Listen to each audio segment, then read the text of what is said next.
This is The Stateless Man on the Overseas Radio Network, sponsored by libertyblog.org. Now, recently, a friend of mine posted an article. This friend is actually living down in Acapulco, Mexico, titled "The Busy Trap" by Tim Kreider, and this is in the New York Times blog. And I guess, well, they give it a title, "The Opinionator." Basically, the argument in this article is that busyness is all around us. Almost all of us seem to be stuck in it, and there's got to be a better way to approach this, particularly that it seems to be self-imposed in most cases. Now, I'm very fortunate to have the author or the writer of this article, Tim Kreider. I hope I've pronounced that correctly. And yes. He is the new author also of We Learn Nothing, which we can discuss as well. So, Tim, thanks so much for coming on the show. Sure. I'm sorry to hear they're too busy even in Acapulco. Right. No, well, I guess it was more of a call to other people. He said, if you're too busy, you got to read it right away. And so... Oh, okay. So he's joining me and calling for everybody to call in sick. Exactly. Actually, he's been a guest on my show before. He lives what's called a permanent tourist lifestyle, where he doesn't spend more than 6 months in any one country during the year, and he's working for, I'm not sure what you'd call it. You could say a newsletter called the Dollar Vigilante, based out of Acapulco, which encourages more Americans to flee, I guess. Nice. But right. So yeah. So let's get to this article, which I think is so many of us, including me, feel this way, that we are so busy, and we say this so often. And you said that it even crept up on you. So do you want to explain how you came from this article? You're sort of appealing to people to stop self-imposing this busyness upon them. Do you want to explain just the underlying theme, and then we can examine that further? Well, I was trying to isolate a very peculiarly upper-middle-class, white-collar syndrome. Right. And in calling it self-imposed, I'm maybe being a little reductive. I do think there are people who love it, or at least who need it, who get addicted to it, and they're using it to drown out or cover up something else, some sort of emptiness in their lives. But sure. I think and those people seem to dictate the pace of the world for the rest of us. You know, it's what's called a Red Queen problem. You have to run faster and faster just to stay in place, just to keep up. But most people, it's not exactly self-imposed. I compared it in my essay to like a traffic jam or trampling at a stadium. It's not any one person who wants it or does it, but we're all stuck in it. So right. We're inflicting it on each other. Yeah, and one thing you pointed out there, that I guess you could say the people who have risen up in the corporate world are perhaps the worst culprits in this regard, and they impose their own lifestyles on those working beneath them. Yeah, I mean, I've often thought that, you know, at the dawn of time, people like me probably woke up around 10 a.m. and were told, you're late. Right. Because the Type A people had all woken up early and were already on the job, and we were already in trouble on day one. Yeah, and actually, you give a good analogy. You say that you're like the person who's outside the classroom, kind of making fun of those inside who are just sitting there at their boring desks. And yeah, that's a somewhat self-congratulatory analogy. I mean, my life has been very privileged, and I'm mindful of that and thankful for it. But I also feel like it gives me a perspective, an outsider's perspective on this culture of busyness that is maybe valuable to other people. I mean, it's sort of like being the designated driver at the party. You can see other people's behavior more clearly if you're the soberest person in the room. Sure. Which is only an analogy. I've never really been the soberest person in the room. Well, I wanted to there were a couple of points that I related to. One, you say that it's not necessarily the people who are, working long-hour shifts on, you could say, hard laboring jobs. They're sort of, it's almost it's a middle-class thing, and you'd think that they're not the one, that they have less excuse. Additionally, part of your description was describing how after school and when you were growing up, you'd have these hours of just kind of like freedom, and I often wonder what happened to those days. You said that even children are stuck in this hysteria, but the question then flows on. What is your wisdom for people as to how to somehow escape this? I mean, like you said, you have perhaps your job is a particular one that is more amiable or allows people to get out of the busy life. What wisdom are you handing on to them? That's a lot of questions in one.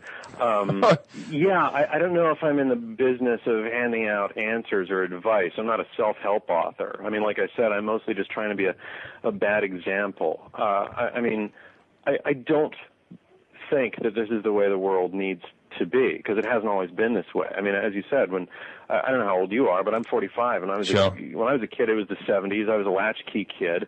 I had 3 hours every afternoon, and I had homework to do. I mostly didn't do it, and I did whatever I wanted to. And I'm not a parent, right? And I'm not going to give other people advice about child rearing because they hate that. It turns out. Sure. But as a former child, I thought school was a big bore and a waste of time. And what I wanted the rest of my life to be like were the hours where I got to do whatever I wanted to. Right. And I still try to structure my life that way. Yeah, I mean, well, I agree so much. Part of it was just I grew up in rural New Zealand, and in those days, yeah, we rode horses to school when I was very young. And yeah. I remember when we used to have sports days at school, and all the mothers would kind of come along and have picnics at the sports days, and it was just a different pace of life, and that's why I said it kind of, your article kind of made me reminisce those days. But you know too that people have got these these difficulties like taxes and fixing the car or whatever. I mean, those things just aren't going to go away. I mean, I'm trying to get from this instance, which you rightly point out, that we are stuck in this busy mentality, many of us, and you say it's almost like an ego trip, that it sort of reinforces our importance. But I'm just curious as to where that leads. I mean, I think the point you did make, or you did add to this issue, is that you say that you have to acknowledge the trade-off that you're making between personal relationships and busyness. And that's where you're trying to just open people's eyes to that trade-off. Do you want to expand upon that point? Yeah. Well, you raise a really intelligent and a hard question. I don't know if I can answer it. I mean, one of my nastier speculations in that article is that some people require this illusion of constant frantic busyness because they're really not doing anything very important. And I do tend to think that the less necessary your job is, the more of a conspicuous display of busyness you probably need to make. I mean, I don't know, whenever I've been in hospitals where matters are literally, it's matters of life and death, people don't seem hurried. They're very serious, but they're not making a big show of how histrionically exhausted they are. But, I've gotten several intelligent and thoughtful notes from readers in the last week who are, they don't want to be busy, but they can't avoid it because life and the economy makes its demands on you. And, the last thing I want is to accuse anyone who's already harried and exhausted of making up their own problems. That's not the case. And I don't have a good answer for that. Most people are simply stuck in this system that's not of their making. Right. Well, there's one other point which is takes us a little bit off the main theme, but you make the statement or prediction that some kind of guaranteed paycheck will become a basic human right in the future, and that's very speculative. It was my colleague Ted Rall, another cartoonist, who suggested that. Although Buckminster Fuller suggested it before him, and it's a staple in science fiction novels. And I mean, it seems like an incredibly irresponsible and impractical suggestion. But so would abolition or universal suffrage have 100 years ago, or 200. Yeah, I mean, I wanted to backtrack. I don't think I quite answered your last question, and it was a good one. Okay. What was the last part of your question? Well, I guess you said the one insight into this, which I think really would help people to personalize it, is that you say this difficulty, this busyness, we should recognize it as a trade-off. Oh, No, that is a really important point. And in my own life, everybody has to make that call and draw that line somewhere. I mean, I'm a writer, and obviously I take that seriously. I've written a whole book. So at some point, I had to sit for long periods of time by myself, doing something self-absorbed. And so I value that. I want that work to be read and outlive me.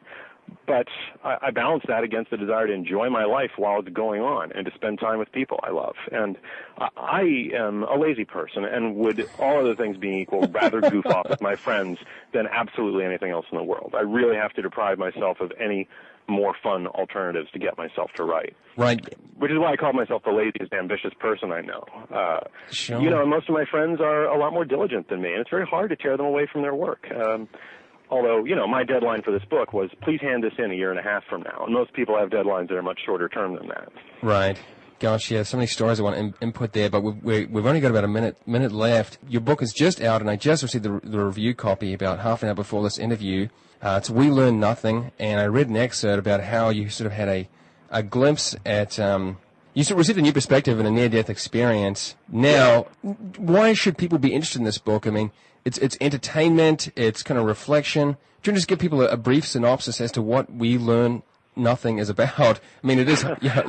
They're personal essays, and they're funny, but they're not... It's not what I would call a humor book. They're serious essays, and I tried not to write about anything that wasn't going to be universal or of interest to everyone else. For example, that story about me nearly getting stabbed to death in Greece years ago, that's a good story to tell in a bar room, but it's not really helpful for you. What I wanted to write about was the year after that, when I wasn't unhappy at all, and why I let that euphoria fade away, and why we can't hold on to that. Because I think everybody can appreciate that. You have these peak moments where you suddenly remember, I'm alive, and I want to spend time with the people I love. But then you've got to do the damned taxes, and the transmission in the car goes out, and then your hard drive dies, and you forget all that, and you just hate the world and yourself.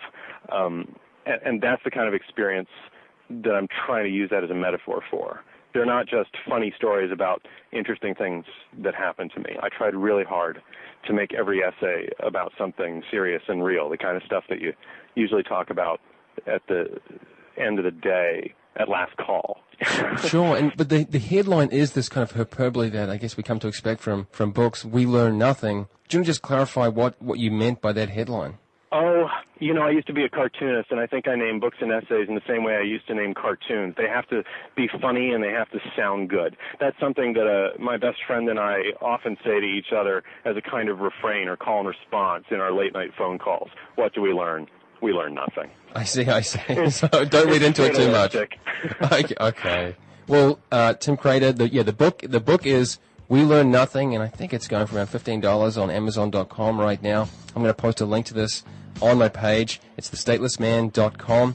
Tim, thanks so much for your time. Thank you for your questions. They were really thoughtful, and I appreciate them. Right on. This is The Stateless Man on the Overseas Radio Network.